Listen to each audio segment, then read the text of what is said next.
ಇನ್ನು ರಾಜ್ಯ ಕಾಂಗ್ರೆಸ್ನಲ್ಲಿ ಸದ್ಯಕ್ಕೆ ಸಂಪುಟ ಪುನರ್ರಚನೆ ಆಗುತ್ತಾ ಅನ್ನುವಂತ ಚರ್ಚೆ ಆಗ್ತಾ ಇದೆ. ಶೀಘ್ರವೇ ಸಂಪುಟ ವಿಸ್ತರಣೆ ಆಗುವ ನಿರೀಕ್ಷೆ ಕೂಡ ಇದೆ.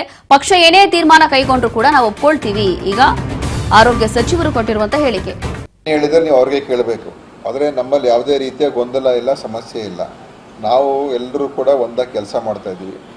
ಸರ್ಕಾರದ ಕೆಲಸಕ್ಕೆ ಇದಕ್ಕೂ ಏನೂ ಸಂಬಂಧ ಇಲ್ಲ. ಇದೆಲ್ಲ ಈಗಾಗಲೇ ಎಲ್ಲರೂ ಹೇಳಿದಾಗೆ ನಮ್ಮ ಹೈಕಮಾಂಡ್ ತೀರ್ಮಾನಕ್ಕೆ ಎಲ್ಲರೂ ಒಪ್ಪಿಗೆ ಇದೆ. ಸಂಪುಟ ಪುನರ್ರಚನೆ ಆಗಬೇಕು. ಯಾಕಂತ ಹೇಳಿದ್ರೆ ಈಗ 3 ವರ್ಷ ಆಗ್ತಾ ಇದೆ. ಸೊ 3 ವರ್ಷ ಆದ ನಂತರ ಬೇರೆಯವ್ರಿಗೂ ಕೂಡ ಅವಕಾಶಗಳು ಸಿಗಬೇಕು ಮತ್ತು ಅದರ ಬಗ್ಗೆ ಖಂಡಿತ ನಮ್ಮ ವರಿಷ್ಠರು ಮತ್ತು ಮುಖ್ಯಮಂತ್ರಿಯವರು ತೀರ್ಮಾನ ತಗೊಳ್ತಾರೆ ಅಂತ ನಾನು ಅಂದ್ಕೊಂಡಿದ್ದೀನಿ. ಅದು ಈಗ ಬಹುಶಃ ಅದು ಆಗುವಂಥ ನಿರೀಕ್ಷೆ ಕೂಡ ಇದೆ. ಅದರ ಡೇಟೆಲ್ಲ ನಾವೆಲ್ಲ ಹೇಳೋಕ್ಕಾಗಲ್ಲ, ಅದು ನಮ್ಮ ಕೈಯಲ್ಲಿಲ್ಲ. ಆಗುವಂಥ ನಿರೀಕ್ಷೆ ಇದೆ ಮತ್ತು ಆಗಬೇಕು. ಯಾಕೆಂತ ಹೇಳಿದ್ರೆ ಅದು ಆವಾಗ ಒಬ್ಬರೇ ಸಚಿವರಾಗಿರಬೇಕು ಅಂತ ಏನಲ್ಲ, ಇನ್ನೂ ಬೇರೆಯವ್ರಿಗೆಲ್ಲ ಅವಕಾಶಗಳು ಸಿಗಬೇಕು. ನಮ್ಮಲ್ಲಿ ತುಂಬ ಜನ ಸೀನಿಯರ್ಸ್ ಇದ್ದಾರೆ ಮತ್ತು ಭಾಳಷ್ಟು ಅನುಭವಸ್ಥರಿದ್ದಾರೆ, ಅಂಥವ್ರಿಗೂ ಕೂಡ ಅವಕಾಶ ಸಿಗಬೇಕಲ್ಲ. ಹೇಳಿದ್ರೆ ನೀವು ಅವ್ರಿಗೆ ಕೇಳಬೇಕು. ಆದರೆ ನಮ್ಮಲ್ಲಿ ಯಾವುದೇ ರೀತಿಯ ಗೊಂದಲ ಇಲ್ಲ, ಸಮಸ್ಯೆ ಇಲ್ಲ. ನಾವು ಎಲ್ಲರೂ ಕೂಡ ಒಂದಾಗಿ ಕೆಲಸ ಮಾಡ್ತಾ ಇದ್ದೀವಿ. ಸರ್ಕಾರದ ಕೆಲಸಕ್ಕೆ ಇದಕ್ಕೂ ಏನೂ ಸಂಬಂಧ ಇಲ್ಲ.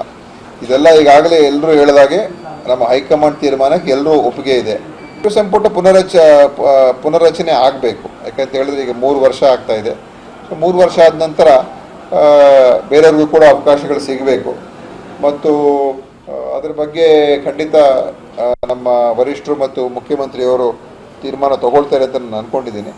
ಅದು ಈಗ ಬಹುಶಃ ಅದು ಆಗುವಂಥ ನಿರೀಕ್ಷೆ ಕೂಡ ಇದೆ. ಅದರ ಡೇಟೆಲ್ಲ ನಾವೆಲ್ಲ ಹೇಳೋಕ್ಕಾಗಲ್ಲ, ಅದು ನಮ್ಮ ಕೈಯಲ್ಲಿಲ್ಲ.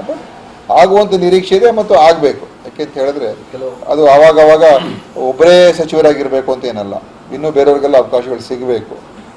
ನಮ್ಮಲ್ಲಿ ತುಂಬ ಜನ ಸೀನಿಯರ್ಸ್ ಇದ್ದಾರೆ ಮತ್ತು ಭಾಳಷ್ಟು ಅನುಭವಸ್ಥರಿದ್ದಾರೆ, ಅಂಥವ್ರಿಗೂ ಕೂಡ ಅವಕಾಶ ಸಿಗಬೇಕಲ್ಲ. ಅದಕ್ಕೆ ಹೇಳಿದ್ರೆ